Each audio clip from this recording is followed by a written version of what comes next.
जय गुरुदेव।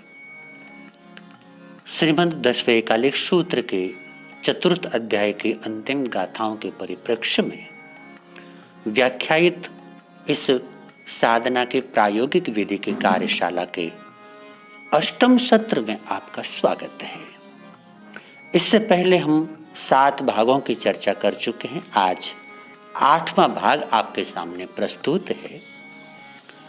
अभी तक हम इन 29 गाथाओं में से प्रारंभिक 13 गाथाओं की परिचर्चा संपन्न कर चुके हैं। आज 14वीं गाथा और उसके आगे की गाथाओं के संबंध में हम बात करेंगे। 14वीं गाथा के भीतर शास्त्रकार फरमाते हैं, जया जीवे अजीवेय दोवी वेयाणाई तया गयिं बहुबिहं सव जीवाण जानाई। इसका अर्थ है जया जीवे अजीवेय दोवी ए वियाणाई। इससे पूर्व हम लोग सुन चुके हैं कि जब साधक अपने शरीर के भीतर में जीव और अजीव के भेद विज्ञान को उपलब्ध हो जाता है तब वह संयम को जान पाता है। उसी की परिचर्चा यहाँ पर करते हैं कि जब कोई साधक जीवे अजीवेय अर्थात जीव और अजीव को ठीक ठीक अपने 3.5 हाथ की काया के भीतर समझने में समर्थ हो जाता है, तया गयिम बहुबिहम सव जीवाण जानाहि, तब वो संयम को जानने के उपरांत तब वह जो विविध प्रकार की गतियां हैं उन गतियों को और केवल अपनी ही गति को नहीं अपितु सर्व जीवाणम संसार के समस्त प्राणियों की गति को जानने में समर्थ हो जाता है। जब जीव और अजीव का भेद समझने में कोई साधक समर्थ हो जाए तब उसके भीतर में जीवों की जो विभिन्न प्रकार की गतियां हैं उन गतियों के संबंध में वो अपनी भी गति के बारे में जान पाता है और दूसरे की भी गति के बारे में जान पाता है। तात्पर्य क्या है?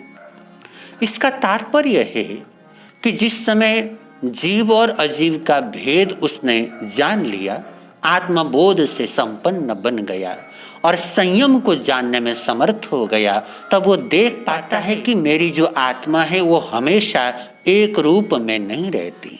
हालांकि आत्मा का अपना कोई रूप तो नहीं है, फिर भी आत्मा को जानने पहचानने के लिए कुछ तो लक्षण हमारे को निर्धारित करने पड़ेंगे। आत्मा की जो स्वाभाविक दशा है उसके अनुसार जब उसको हम लोग जानने में समर्थ होते हैं तब ये बोध होता है कि आत्मा एक जैसी हमेशा नहीं रहती। कभी उसके भीतर में उज्ज्वलता बढ़ती है तो कभी उसके भीतर में उज्ज्वलता कम हो जाती है। कभी उसके भीतर में भिन्न भिन्न प्रकार के कर्मों का आधिपत्य हो जाता है और उन कर्मों के द्वारा आत्मा कई बार संचालित होती है। इसका भलीभांति बोध साधक को होने लगता है और तब इसके कारण को खोजता है और कारण को खोजते खोजते उसको बोध होता है कि अहो, ऐसा होने के कारण ये आत्मा अलग अलग गतियों में जाती है। जैन परंपरा में आत्मा के 4 गतियों की चर्चा है, जिसके अंदर नरक गति, त्रियंच गति, मनुष्य गति और देव गति का वर्णन किया गया है। जो आत्मा अत्यंत कलुषित है उसको नरक गति का परिणाम प्राप्त होता है, अर्थात वो नरकगामी बनती है। जिसके भीतर उससे कम कलुषित परिणाम है वो त्रियंच गति में जाती है। त्रियंच गति का अर्थ इस जगत में मनुष्य के अतिरिक्त हम जो कुछ भी देख पाते हैं, चाहे वो पशु पक्षी हो, चाहे वो पेड़ पौधे हों, कीट पतंग इत्यादि इत्यादि, हमारी नजरों के आगे आने वाला समस्त संसार वो त्रियंच जगत है। तो उस त्रियंच जगत में वो कम कलुषित आत्मा का गमन होता है, उसका परिणाम होता है। और जो उससे उज्जवल आत्मा होती है वो मनुष्य गति में जाती है और मनुष्य बनती है। और उससे भी उज्जवल जो आत्मा है वो देव गति में जाती है और देवता बनकर के वहाँ का सुख भोगती है। और जो आत्मा इन अलग अलग गतियों में ले जाने वाले कर्मों के बंधन से पूरी तरह से मुक्त हो गई, ऐसी आत्मा मोक्षगामी बनती है। जहां पर कर्मों का संयोग समाप्त हो गया, कर्मों का संपर्क समाप्त हो गया, कर्मों से नितांत आत्मा मुक्त हो गई, आत्यंतिक उच्छेद उसने कर्मों का कर लिया, वो आत्मा मोक्षगामी बनती है और मुक्ति की अधिकारिणी बनकर के अपने स्वाभाविक दशा के अंदर रमण करती है। तो एक बात यहाँ पर पता चली कि आत्मा अभी स्वतंत्र नहीं है और आत्मा के साथ कर्मों का संबंध जुड़ा हुआ है। जब तक मेरे भीतर में राग द्वेष मौजूद है, जब तक मेरे भीतर में क्रोध आदि कषाय मौजूद हैं, तब तक आत्मा कर्मों से मुक्त नहीं हो पाती और इन कर्मों के कारण आत्मा को अलग अलग गतियों में जाना पड़ता है। ये बात वो अंतःस्थल में उतर करके जान पाता है। पुस्तकों में पढ़ करके जानना बिल्कुल बाहरी बात हो गई, संतों से गुरुओं से सुनकर के जानना बिल्कुल बाहरी बात हो गई। अपने भीतर में, अपने अंतःस्थल में उतरने के बाद मुझे मेरे भीतर में नरक गति के दर्शन हो जाएं, तिर्यंच गति के दर्शन हो जाएं, मनुष्य और देव गति के दर्शन हो जाएं, वो बिल्कुल भिन्न बात होती है और उसी बात की यहाँ पर चर्चा है।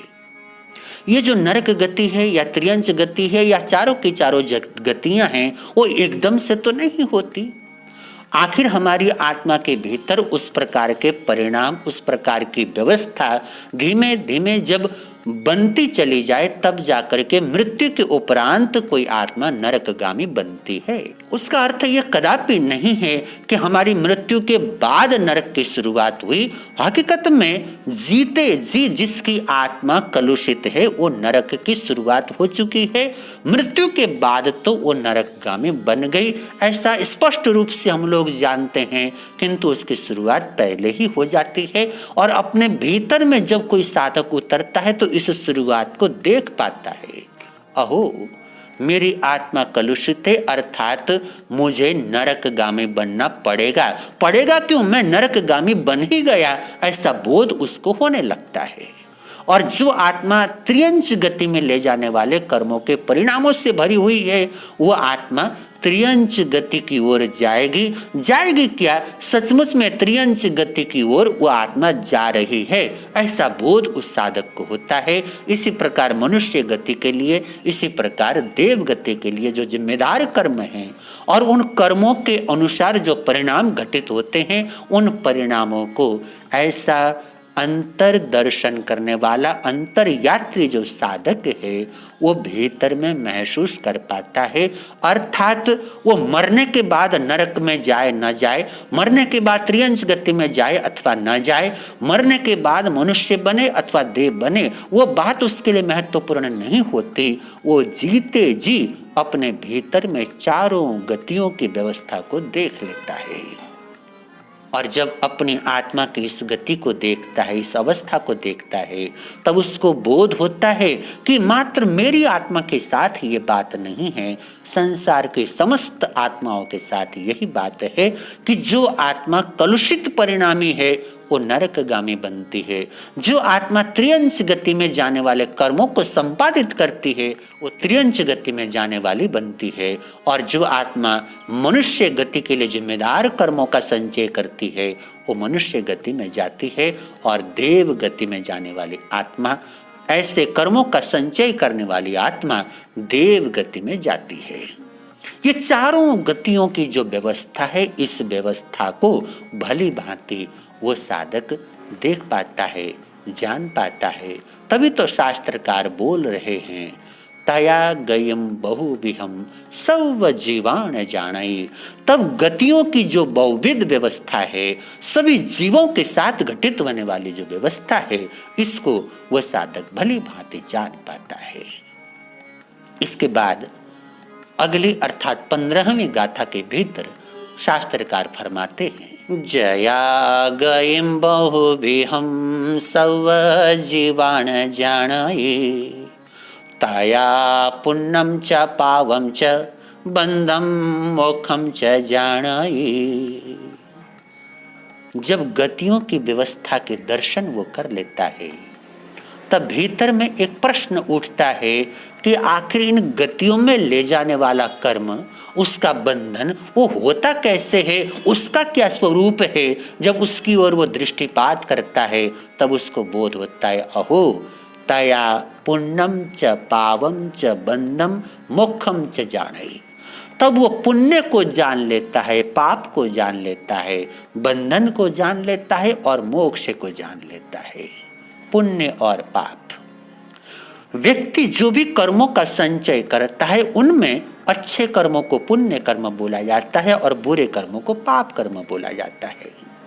जो कर्म हमारे को नरक और त्रियंश में ले जाने वाले हैं ऐसे कर्मों को पाप कर्म बोला जाता है, और जो कर्म मनुष्य अथवा देव गति में ले जाने वाले हैं ऐसे कर्मों को पुण्य कर्म बोला जाता है। किंतु एक बारीक फर्क यहाँ पर हमारे को ध्यान में रखना चाहिए। मनुष्य गति में जाने के बावजूद बहुत सारे लोग वो केवल चेहरे से मनुष्य होते हैं, उनके कर्म मनुष्य वाले नहीं होते हैं। तब उस परिणाम को हम लोग पुण्य कर्म का परिणाम कैसे माने? अर्थात आत्मा कौन सी गति में जाएगी इसका निर्धारण पहले हो जाता है, और उस गति के बंधन के होने के बाद जब कोई व्यक्ति उस प्रकार के कर्मों का संचय करता है तब वैसा ही परिणाम उसको मिलता है।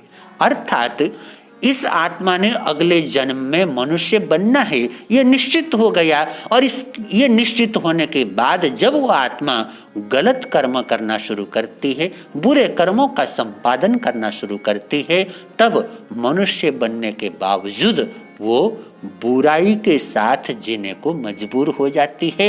इसलिए ऐसे लोग वो चेहरे से मनुष्य होते हैं लेकिन कर्मों से मनुष्य नहीं होते। अर्थात उनके जीवन में हम लोग इंसानियत और मानवता के दर्शन नहीं कर पाते हैं। तो ये कर्मों का भेद है। तो जैसे ही चारों गतियों के संबंध में और मोक्ष के संबंध में वो साधक अपने भीतर अंतस्थल में बोध से संपन्न होता है, तब वो जान पाता है कि गतियों में ले जाने वाला जो कारण है वो हमारा कर्म बंधन है, और कर्म बंधन पुण्य पाप के रूप में होता है। या तो पुण्य कर्मों का बंधन करेगा या पाप कर्मों का बंधन करेगा, और ऐसे बंधन में पड़ने वाला व्यक्ति चारों गतियों में जाने को मजबूर होता है। जो आत्मा इन चाहे पुण्य कर्म हो चाहे पाप कर्म हो, उन तमाम कर्मों के बंधन से मुक्त होना शुरू हो गया, वहां से निकलना शुरू हो गया, ऐसे आत्मा मोक्ष को उपलब्ध हो जाती है, वो मोक्षगामी बनती है। और मोक्षगामी बनने वाली आत्मा कर्मों से कैसे भिन्न होती है, कैसे अलग हो जाती है, वो साधक इस भेद को भी जान पाता है, और उसकी परिचर्चा अगली गाथा के अंदर यहाँ पर संपन्न की गई है। उसकी चर्चा हम अगले पाठ के अंदर करेंगे। आज के लिए इतना ही। इतने प्रेम से मेरे शब्दों को सुना उसके लिए कृतज्ञ हूँ। आप सबके भीतर में विराजमान पवित्र परमात्मा रूपी आत्मा को मेरे कोटि कोटि नमन। जय गुरुदेव।